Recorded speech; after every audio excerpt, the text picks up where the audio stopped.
স্বাধীনতা দিবসের দিন আমরা কয়েকজন মিলে চলে গিয়েছিলাম একদম প্রকৃতির মাঝে, যেখানে রয়েছে পাহাড়ি নদী, নদীর দুই পাশে উঁচু উঁচু পাহাড় আর চারদিকটা একদম সবুজে মোড়া। যেদিকেই চোখ যায় সেদিকেই শুধু সবুজ আর সবুজ, আর নদীর জলের শব্দ। কয়েক ঘন্টার সময় যে কীভাবে কেটে গেল বুঝতেই পারলাম না। তো নমস্কার, কেমন আছেন সবাই? আমার নতুন একটি ব্লগে আপনাদের সবাইকে অনেক অনেক স্বাগত জানাই। তো কয়েক বছরের মতো এই বছরও স্বাধীনতা দিবসের দিন বেরিয়ে পড়লাম ঘুরতে, কিন্তু বেরিয়ে তো গেছি, কিন্তু যাবোটা কোথায় সেটাই ঠিক হয়নি। তারপরে হঠাৎ করেই সবাই মিলে প্ল্যান করলাম, চলো দুদিয়া যাই। তো যেমন ভাবা তেমন কাজ, ফাইনালি আমরা সবাই মিলে চলে আসলাম দুদিয়াতে। আমরা যেখানে আসছি সেটা হচ্ছে আপার দুদিয়া। দুদিয়ার মধ্যে দুটো হয়, একটা হচ্ছে আপার, একটা হচ্ছে লোয়ার, আর আমরা এসেছি আপার দুদিয়া। এটা হচ্ছে আপার দুদিয়ার ভিউ। আর আপার দুদিয়াটা কিন্তু শিলিগুড়ি থেকে খুব কাছেই।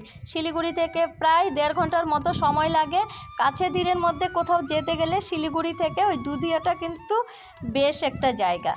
এখানে এসে দেখি কেউ কেউ চান করছে, কেউ বা পিকনিক করছে। এটা একটা পিকনিক স্পট, এখানে কিন্তু পিকনিকও খাওয়া যায়। এই সামনেই যখন জানুয়ারি মাস আসবে এখানে এসে কিন্তু পিকনিকও করা যাবে। তো আমরা অনেক কষ্টে আর কি এই জলটা পার করে চলে এসেছি নদীর মাঝখানে। এখানে ঝিরিঝিরি জল। তো নদীর মাঝখানে সবাই মিলে গল্প আড্ডা দিতে দিতে কয়েক ঘন্টার সময় খুব সুন্দর কেটে গেল।